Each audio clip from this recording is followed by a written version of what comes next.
Добър ден към нашето ново видео. Днес ще ви представим и втория участник, дето не можеше в първото ни видео да участва. Това е Боби. Боби, нещо да кажеш? Здравейте! Добре, днес ще правим една експлозия с кола. Ние сме приготвили една 3-литрово шише кола и 3 пакетчица бак-пулвер. Сега, леко ще отворим колата. Гледайте внимателно. Отваряме колата. Отваряме леко бак-пулверчетото.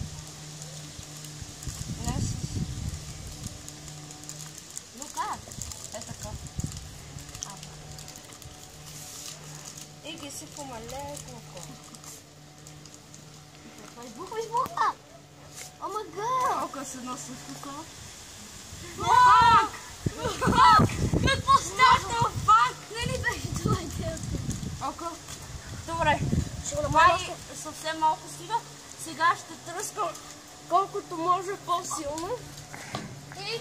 Не го правете в никакъв случай вкъщи. Защото И сега. Фонтанче! И сега трябва да излезе един огромен фонтан. Не стане. Чакай. Какво? Чакай. Добре, ще пробвам още с другите пакетчета. Давай. Не ме слой. Бега. Затвори хубаво. Сега изчакай малко и пак ще сложим на пакетче. Окей. Давай. Да. И твоето ще го сложим на Боби. Добре, сега махнете се отпред пред камерата. И сега.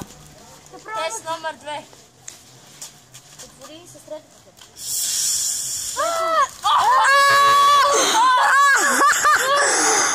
Видяхте! Това беше великолепно! Какво ще кажете? Това беше един истински. Добре! Това беше нашето видео! Дано да ви е било харесало! И сега! 1, 2, 3!